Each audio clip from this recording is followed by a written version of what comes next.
लोकसभा में 2 अप्रैल की देर रात चर्चा के बाद वक्फ संशोधन बिल पारित कर दिया गया। चर्चा के दौरान विपक्षी पार्टियों ने बीजेपी सरकार की कड़ी आलोचना की। एनडीए में शामिल जेडीयू ने इस बिल का समर्थन किया, लेकिन अब जेडीयू के कुछ नेता पार्टी के इस रुख से नाराज नजर आ रहे हैं। पार्टी के 2 विधायकों मोहम्मद कासिम अंसारी और मोहम्मद नवाज मलिक ने वक्फ बिल का समर्थन करने पर पार्टी के सभी पदों से इस्तीफा दे दिया, जिसके बाद से जेडीयू में खलबली मची है। साथ ही आरजेडी को भी एक मौका मिल गया जेडीयू को घेरने का। वहीं जब से जेडीयू के नेता ने इस्तीफा दिया, तब से आरोप प्रत्यारोप का दौर भी शुरू हो गया है।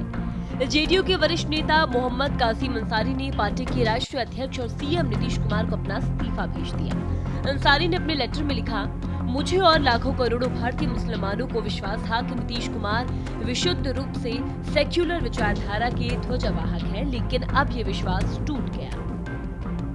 अंसारी ने वक्फ संशोधन बिल 2024 को लेकर जेडीयू के स्टैंड की कड़ी आलोचना की। उन्होंने कहा कि इससे उन्हें और लाखों करोड़ों समर्पित भारतीय मुसलमानों और कार्यकर्ताओं को आघात पहुंचा। उन्होंने ये भी कहा कि लोकसभा में ललन सिंह ने जिस तेवर और अंदाज से अपना भाषण दिया और इस बिल का समर्थन किया, उससे वो काफी नाराज है। वहीं जेडीयू में मची खलबली के बाद आरजेडी भी नीतीश सरकार पर जमकर हमला कर रही है। साथ ही सीएम नीतीश की चुटकी लेती नजर आ रही है। वक्फ संशोधन अधिनियम का समर्थन करके जेडीयू ने आरजेडी को बैठे बिठाए मुद्दा दे दिया है।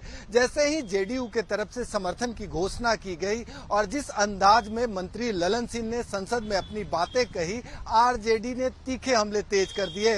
इसी दौरान पार्टी के 3 अल्पसंख्यक नेताओं ने पार्टी छोड़ दी और आरजेडी को बैठे बिठाए मुद्दा दे दिया।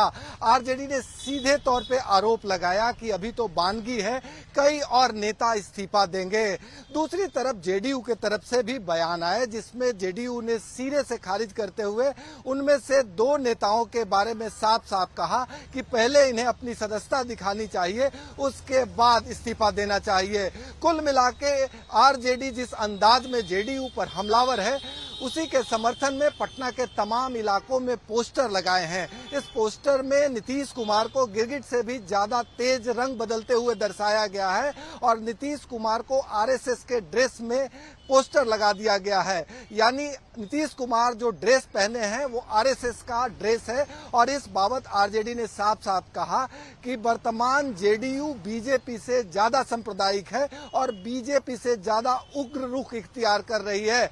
ऐसी स्थिति में मुसलमानों के पक्ष में होने का हवाला देने वाले नीतीश कुमार अब पूरी तरह से खुलकर सामने आ गए हैं। कुल मिलाकर इस मुद्दे पर आरजेडी और जेडीयू आमने सामने है और जेडीयू अपने बचाव में कई तरह के तर्क तो जरूर दे रही है, लेकिन आरजेडी का सीधा कहना है कि मुसलमान अब उनके पक्ष में नहीं है और आरजेडी को लग रहा है कि यही सही मौका है जब मुसलमानों के रहनुमा बनके जनता के बीच संदेश दिया जा सके। सहयोगी कैमरामैन राकेश के साथ भारत एक्सप्रेस के लिए पटना से आशुतोष कुमार।